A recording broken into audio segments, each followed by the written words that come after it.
মেহরবানি করে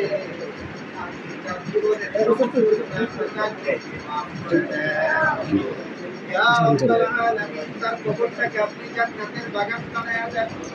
আল্লাহ কবরের মধ্যে জান্নাতের বিছানা বিছায়া দেন। আল্লাহ জান্নাতের আল্লাহ কিয়ামত পর্যন্ত কবরটাকে আপনি জান্নাতের বাগান বানায়া দেন। আল্লাহ তার বাবাকে আপনি